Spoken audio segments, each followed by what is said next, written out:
तो इस नाम से क्या समझ रहे हो?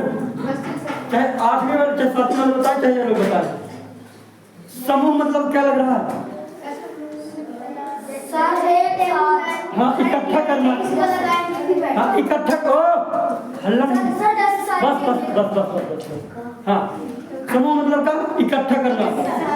इसमें है, इधर देखो, वस्तु। वस्तु समझ लेना, दुनिया की हर एक चीज क्या है? वस्तु है। चाहे टेबल हो, चाहे चौक हो, चाहे बेंच हो, मतलब ये कुर्सी वगैरह सब ये क्या है? वस्तुएं हैं। तो इनका समूह बनाना, पाठ का मतलब यही है ना? तो देखो, समूह बनाना क्यों जरूरी है? मान के चलो लाइब्रेरी में किताबें रखी हैं, 6वीं 7वीं 8वीं, ठीक है ना? और बहुत सारे विषय होती है ना। अगर हम उसको लाइन से ना, जैसे क्या है? ऑफिस है, क्या है? ये वाली ऑफिस, इसमें किताबें रखी हैं। अब कहाँ घूम रही हो? हाँ, तो क्या नाम मत गिराओ। समझना है कि वस्तु समूह बनाना जरूरी है, कैसे कैसे क्या। तो इधर सभी कक्षों की किताबें हैं, 6 7 8 है ना? और अलग अलग विषय, अगर इधर पास बिखरी पड़ी हो, इधर हिंदी पढ़ी है, उधर अंग्रेजी पढ़ी है, ऐसे बिखरी है। अगर कोई सर बोलेंगे या फिर कोई बच्चा जाएगा लेने किताब अपने कक्षा की 6वीं की, बहुत सारे विषय है ना, समाज विज्ञान भी है, इंग्लिश भी है। तो इधर अगर बिखरी पड़ जाएंगे सब विषय, यहाँ 6वीं, यहाँ समाज विज्ञान है, यहाँ गणित है, यहाँ संस्कृत है ना? अगर बिखरी रहेंगी तो बहुत टाइम लगेगा ना? बहुत टाइम लगेगा कि नहीं? और यही अगर इधर पास सेट में लगी हो कि 6वीं वाली यहाँ, 7वीं वाली यहाँ, 8वीं वाली यहाँ, और इस विषय का नाम इधर पास लाइन से गड्डी लगी रहती ना। जैसे गणित है, अगर ये वाली गणित है तो गणित की बुक होगी। अगर ये समाज विज्ञान है तो इधर समाज विज्ञान की बुक होगी। संस्कृत है तो संस्कृत की बुक होगी लाइन से। तो इस तरह में सही रहेगा ना ढूंढना, मतलब ढूंढना सही रहेगा कि नहीं?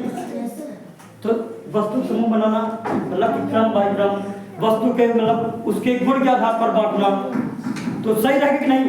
अगर खिला दिया जाए, ढूंढने कहा जाए तो मिल पाती जल्दी किताबें।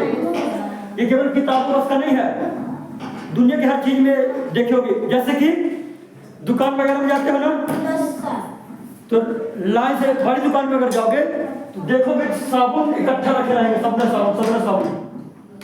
अगर इधर पास डब साबुन रखे तो डब साबुन इधर लाइन से, इधर पास लाइफ बॉय तो लाइफ बॉय साबुन, इधर पास अगर मान लो खाने वाला चीज है, चॉकलेट वगैरह, तो इधर पास रखा रहेगा कि सबको मिक्स करके रखे रहता है? नहीं रखा रहता ना, अलग अलग रखा रहता ना। तो वह भी वस्तु क्या बनाया है? समूह बनाया है। किसके गुण के आधार पर? कि खाने वाली चीजें इधर रखेंगे, नहाने वाली चीजें इधर रखेंगे, और जो तेल वगैरह है या फिर पोंगोंगा है तो इधर पास रखा रहेगा, मसाला वगैरह इधर पास रखेगा। नहीं, लाइन से लगे रहते हैं ना। वस्तु समूह बनाना थोड़ा बहुत लग रहा है कितने में समझ आ जाएगा कि पाठ का नाम कह रहा होगा वस्तु समूह बनाना। देखो, किताब पढ़ के करते तो ज्यादा सही रहता, लेकिन जनवरी चल रही है तो टाइम ज्यादा है।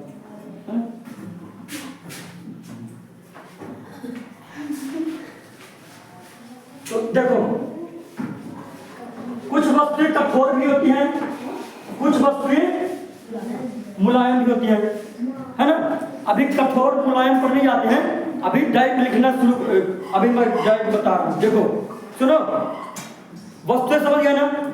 दुनिया की जो हर चीज है वो सब क्या है? वस्तु है, ठीक है ना? चाक से लेकर के बेंच वगैरह, दीवार उवार सब, बोर्ड सब, हाँ सब क्या है? वस्तु है, यानी पदार्थ है। मैंने बोला था कि लाइट यानी सूर्य का प्रकाश पदार्थ नहीं है। ओ क्या नाम उसका? केशव। तुम्हारे केस पूरे निकाल ले जाएंगे। केस मतलब समझ रहे हो? बाल, हाँ, तो उसके केस निकाल ले जाएंगे, टकलू हो जाओगे, टकलू अंकल बन जाओगे, बस टकलू लक्का बन जाओगे। हाँ, टॉपिक पर आए।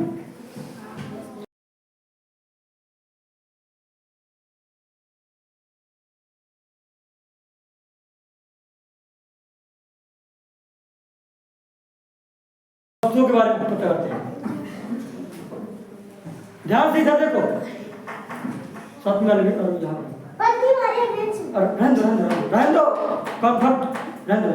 हाँ, इधर देखो, कुछ पदार्थ ऐसे होते हैं जिनके हम आर पार देख सकते हैं। देख सकते हैं कुछ कांच, अगर गए होगे बाजार वगैरह गए होगे तो कांच लगे रहते हैं जिनके आर पार हम देख सकते हैं। कुछ वस्तु ऐसी हैं जिनके हम आर पार देख सकते हैं। अब कुछ वस्तु ऐसी आती हैं जिनके आर पार हम नहीं देख सकते। या उस कक्षा वाले को देख पाएंगे, 8वीं वालों को, कौन रो रहा है, कौन क्या कर रहा है, कौन पढ़ रहा है, कौन नहीं पढ़ रहा, नहीं देख सकते ना। अब कुछ पदार्थ ऐसे हो, ये तो बताओ, अब कुछ पदार्थ ऐसे होते हैं जिनके आर पार थोड़ा थोड़ा देखा जा सकता है, थोड़ा थोड़ा। जैसे बॉटल है तो इसके आर पार थोड़ा थोड़ा दिख रहा है ना, थोड़ा थोड़ा दिख रहा है ना। अच्छा, पूरा दिख रहा है? इनका बॉटल लेता, हाँ, थोड़ा थोड़ा दिख, मतलब थोड़ा थोड़ा दिख रहा है ना आर पार। तो पदार्थ 3 प्रकार के होंगे ना, मतलब एक तो ऐसा वस्तु, सुनो, एक ऐसी वस्तु होगी जिसके आर पार देखा जा सकता है। वस्तु होगी, फिर चीज होगी। जैसे हवा है, हवा हम आर पार एकदम शुद्ध देख रहे हैं ना। हवा में भी बहुत चीजें हैं ना, गैसें हैं, शुद्ध हवा हम देख सकते हैं ना। मान के लोग गर्मी के में जब आता है एकदम बहियर जिसको बोलते हैं, गाँव में बहियर बोलते हैं ना, बवंडर टाइप या फिर धूल वगैरह उड़ते हैं, तो क्या साफ दिखेगा? थोड़ा थोड़ा दिखेगा। तो क्या है, उसको बताएंगे कौन सी कैटेगरी में आएगा। देखो, एक तो ऐसी चीज जिसके आर पार पूरा देखा जा सकता है, एक ऐसी चीज जिसके आर पार देखा ही नहीं जा सकता, और एक ऐसी चीज जिसके आर पार थोड़ा बहुत देखा जा सकता है। 3 चीज हो गए ना। अब इनके बारे में जान ले रहे हैं कि इनको बोलते कहाँ है ना। तो लिखो, इसको मिटा दूं? हाँ, यही ऊर्जा चाहिए। पारदर्शी,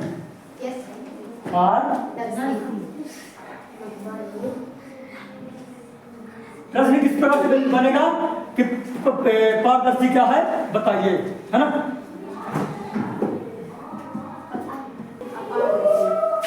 इस तरह लाइन खींचने का मतलब क्या समझ गए कि इसका मतलब उत्तर नहीं है। अब दूसरा आ गया, हाँ, हो गया ना। समझा भी दिया था कि पारदर्शी के कौन से पदार्थ कहलाएंगे जिनके आर पार देखा जा सकता है, जिनके आर पार आसानी से देखा जा सकता है। आसानी से लिखा है, जिनके आर पार आसानी से देखा जा सकता है। स्वच्छ वायु आर पार देख सकते हो ना, स्वच्छ पानी देख सकते हो ना। मान लो ड्रम में पानी भरा हुआ है, आपको पैसा गिर गया 5 रुपया, फिर दिखेगा ना वो 5 रुपये वहां पड़ा है, दिखेगा कि नहीं? गंदा पानी में दिखेगा क्या? नहीं दिखेगा। तो आप कभी भी प्रश्न में अगर बोला जाएगा कि पारदर्शी क्या है, तो आप बोलोगे ऐसे पदार्थ जिनके आर पार आसानी से बस। जैसे कांच हो गया, है ना, मिरर, वही वो वाला नहीं कि इधर मत पेंट पोता हो फिर देखो तो अपना चेहरा दिखेगा, आप पर देख पाओगे। वो वाला जहाँ पर दोनों साइड पेंट से पोता हो, है ना, देखा हो ना अस्पताल वगैरह में रहता है ना। हाँ, तो वो वाला कांच, ये नहीं कि दर्पण लेके भगया तो कंप्यूटर आप और दिखाई दे रहा है ना। ये तो मैं देख रहा हूँ बकलोल। हाँ, खैर ये ऊपर वाला समझ में आ गया, ये वाला समझ में आ गया। पारदर्शी, अपारदर्शी भी कि जिसके यहाँ पर दीवार के उस पर नहीं देख सकते अपन, देख सकते हैं क्या? मेरे उस पर ही नहीं देख पाओगे।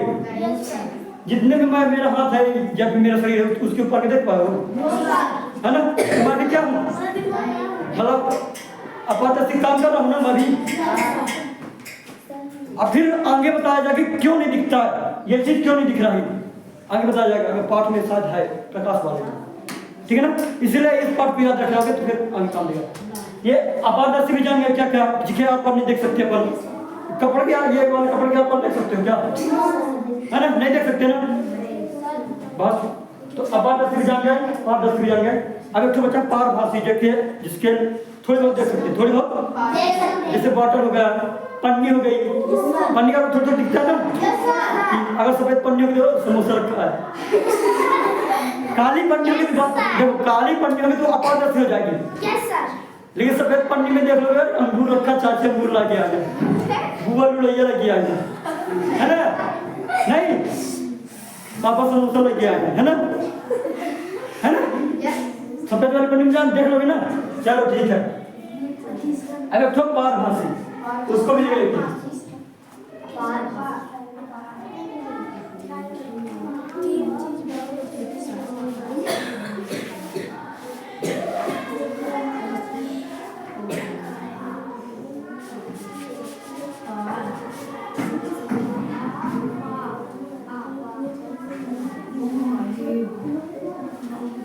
अब आते हैं पारभासी।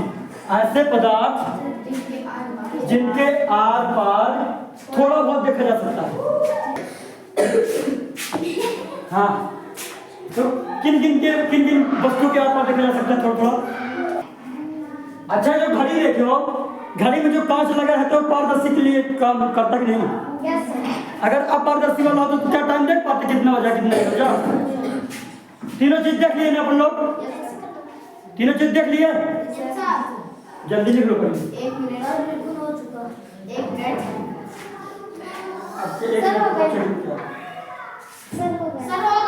हो गया। देखो तीनों चीज समझ गए?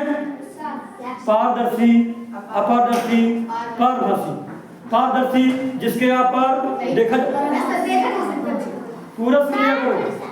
हाँ, पारदर्शी जिसके आप पर देखा जा सके। आ पार पहले से आ लिखा है क्या? आ मतलब कि नहीं देखा जा सकता। अपारदर्शी नहीं देखा जा सकता। पारभासी यानी थोड़ा बहुत देखा जा सकता, थोड़ा बहुत। क्योंकि अब टाइम हो गया है। विलेय पदार्थ मैं प्रश्न में लिखवा रहा हूँ, ठीक ना? इसका मतलब प्रश्न में क्या होगा? विलेय पदार्थ क्या है, आपको सही वाला लिखना पड़ेगा।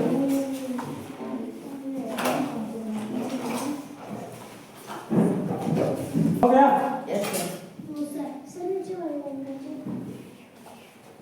इसलिए हम दोनों बोले थे उधर तक बैठ जाए।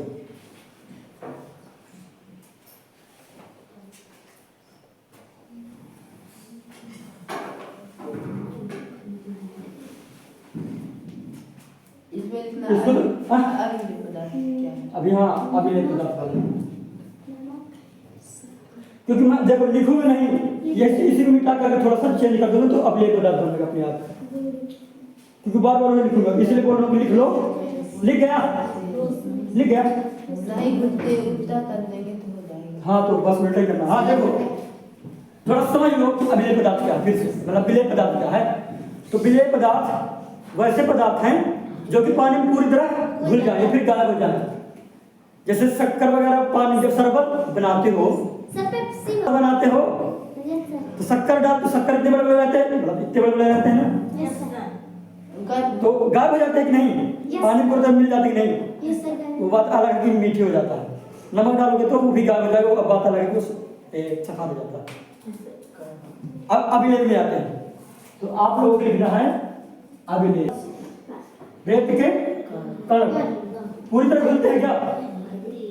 लोहे के कण, लोहे का चूर्ण,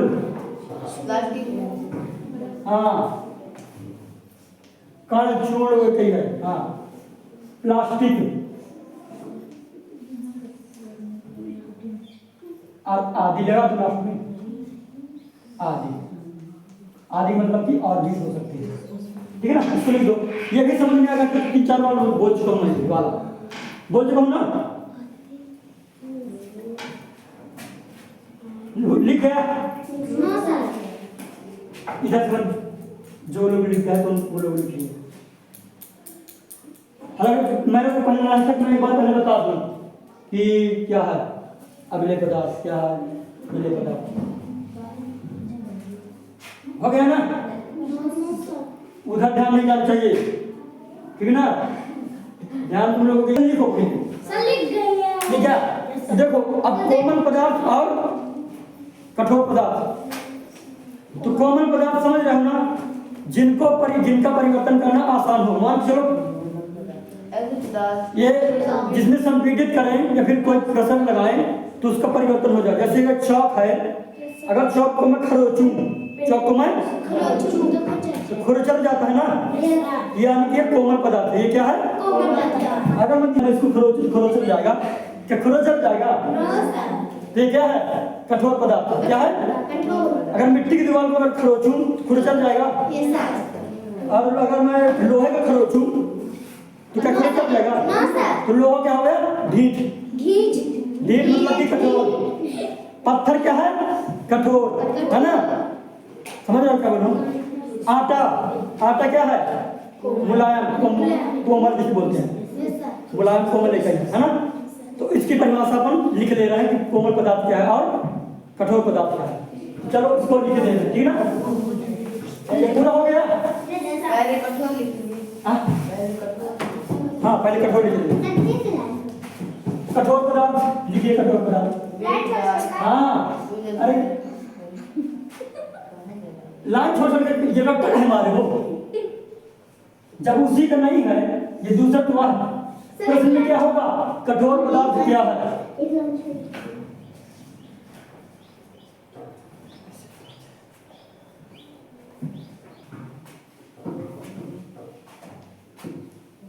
या फिर अथवा का मतलब पता क्या है? जो तुम्हें अच्छा आंसर लगे वो वाला लिख देना। दूसरे में इसमें लिख सकते हो।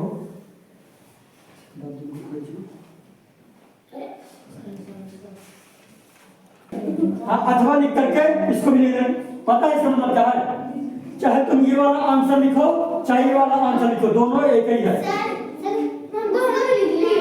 हाँ, दोनों लिख लेना है।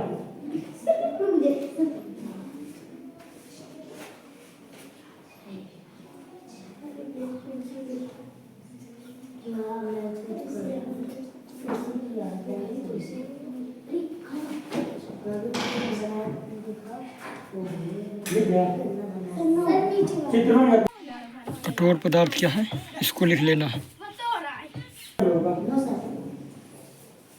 हालांकि पता है इस तरह चित्र जो दे दिया ना, इसमें ये वाली परिभाषा अच्छी लगती है ये वाली कर ले, जिसको ये वाली लगती है ये वाली कर ले, और जिसको किताब वाली लगती है वो वाली किताब वाली कर लेंगे। जिसको जो वाली अच्छी लगे तो पढ़ो। केवल ऐसा पदार्थ जिनको खरोचना है फिर संपीड़ित मतलब कि प्रसर दबा के बल लगा के उसको बदला जा सकता है कि नहीं, करना कठिन होता है, बहुत कठिन होता है ना। इसका आकार बदल, इसको संकुचित करना है, खरोचना कठिन है ना। ये कठोर पदार्थ है। या फिर उसी को इस तरह बोला जा सकता है कि ऐसे पदार्थ, बहुत सारे पदार्थ है ना जिनको आसानी से नहीं खरोचा जा सकता, लोग खरोचते हैं तो क्या है? कठोर पदार्थ है ना। इधर बात नहीं लगी थी पहले, तो कौन सी परिभाषा तुम्हें सही लग रही है? हाँ, ये तो इसी का है, ये इसी का है। चाहे इसका आंसर ये वाला लिख दो, अच्छा इसका आंसर ये वाला। और आपको ये कोमल पदार्थ वाले में लिख लेना है कि कोमल पदार्थ किसे कहते हैं, उदाहरण से समझे तो ये वाला लिख लेना है। फिर से देखो, मतलब देखो क्या समझो। जब आप बोल रहे हो कि ये इतना बड़ा, जैसे प्रश्न पूछा जाएगा आप देखोगे नहीं था सनी,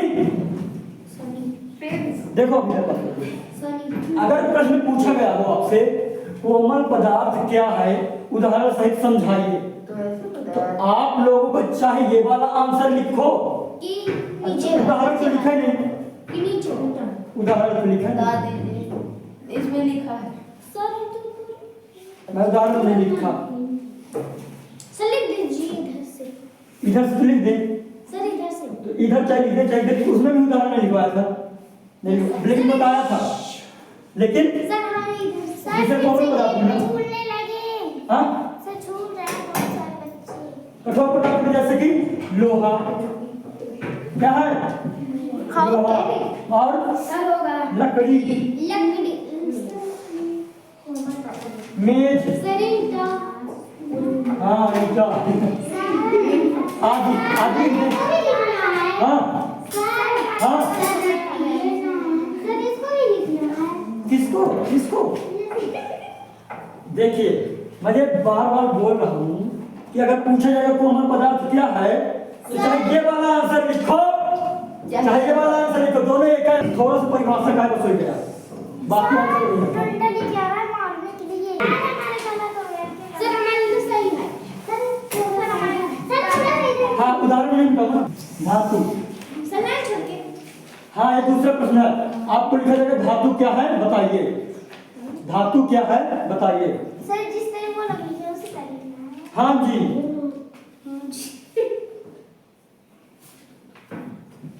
उदाहरण लोहा। इसका खिड़की तो ऐसे पदार्थ समझ रहे हो, दुनिया की हर चीज क्या है पदार्थ समझ सकते हो ना, मैं भी पदार्थ से मिलकर बना हूं, है ना। तो लेकिन ऐसे पदार्थ धातु क्या कहेंगे, वे पदार्थ जो कि ऊष्मा एवं विद्युत के सुचालक हो, जो कि कठोर हो, जो कि चमकदार हो। तो ये सब ये धातु के क्या है गुण है।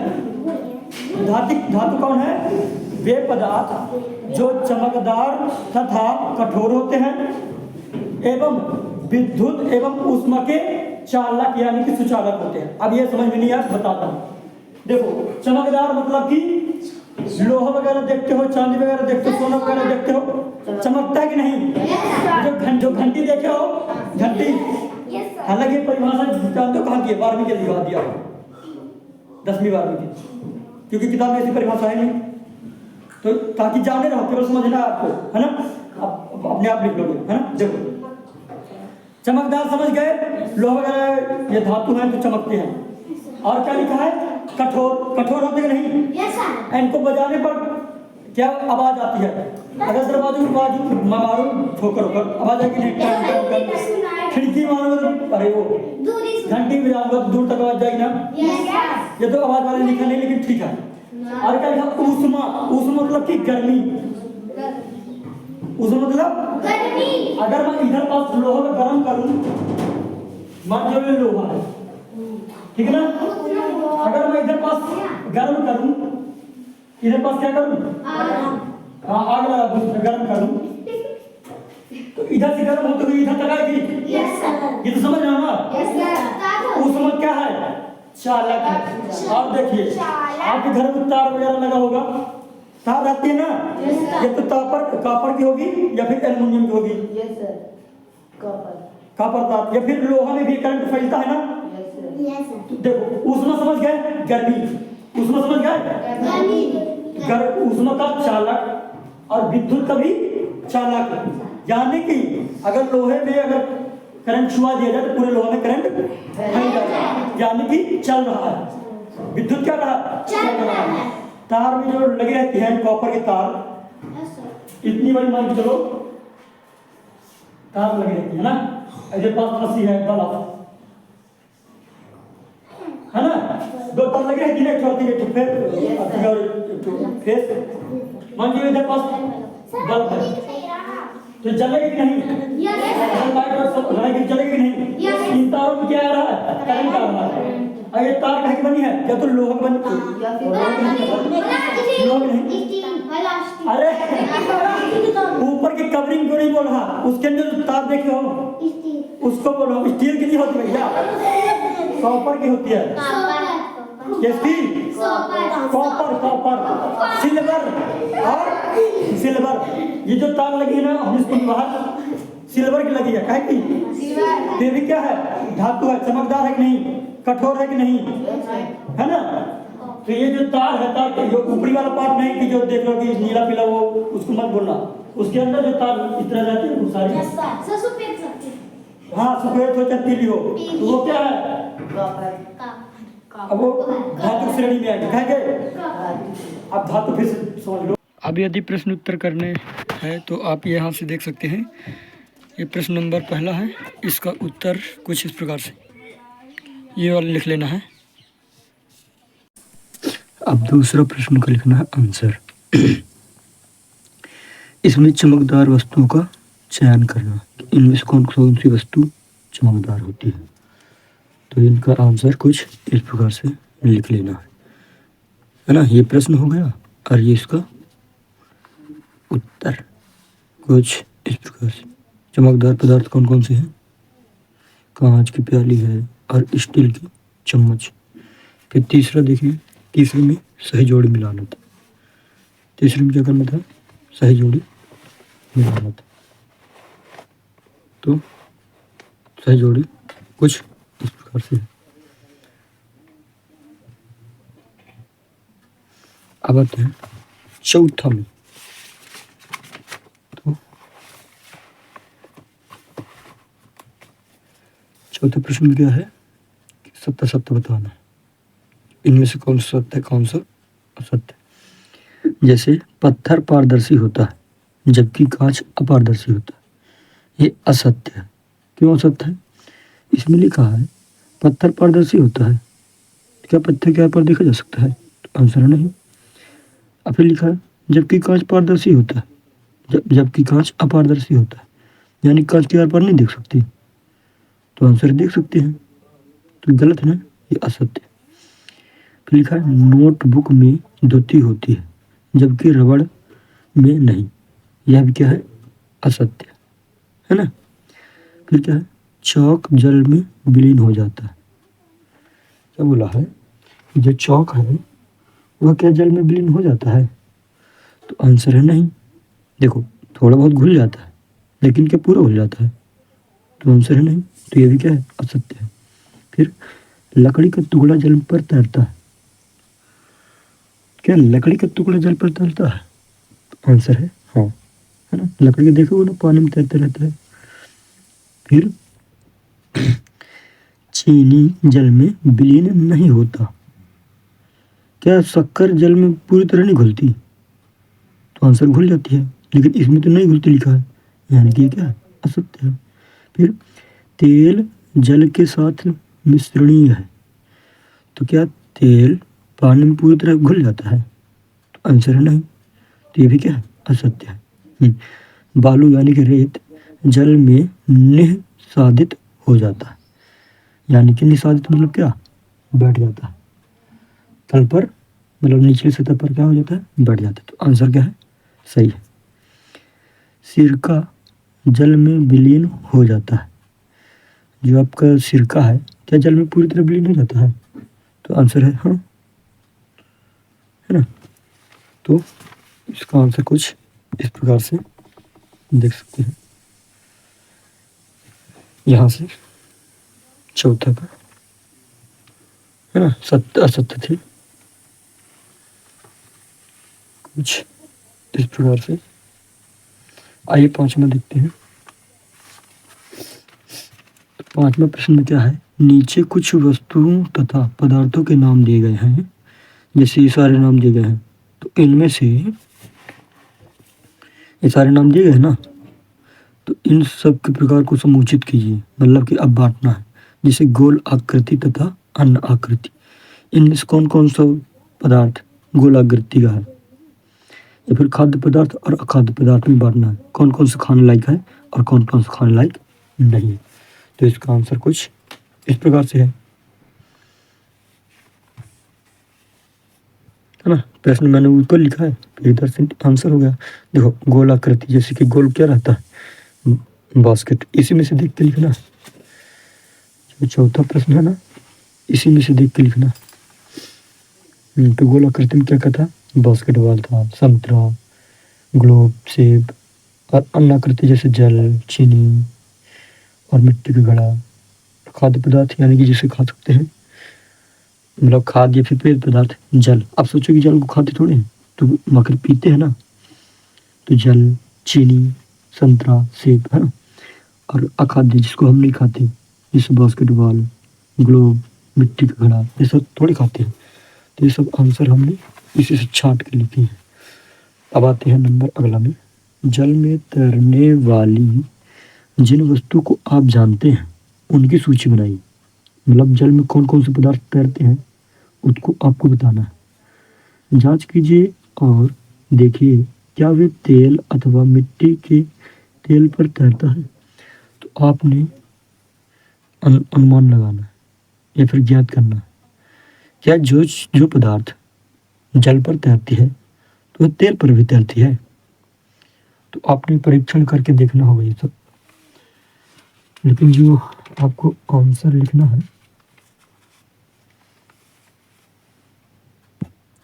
तो ये आपको प्रायोगिक है, यानी कि घर में प्रयोग करके देखना है ना। आइए अगला वाला देखते हैं। निम्नलिखित समूह में मेल न खाने वाला ज्ञात कीजिए। जो इनमें से मेल ना खाए उसको ज्ञात करना है, जैसे कुर्सी, पलंग, मेज, बच्चा, अलमारी। तो इनमें से क्या चीज़ नहीं मेल खा रहा? तो आंसर है बच्चा। अब बच्चा क्यों? क्योंकि कुर्सी भी निर्जीव है, पलंग भी निर्जीव है, मेज भी निर्जीव है और अलमारी भी निर्जीव है ना। ये सब देख लीजिए।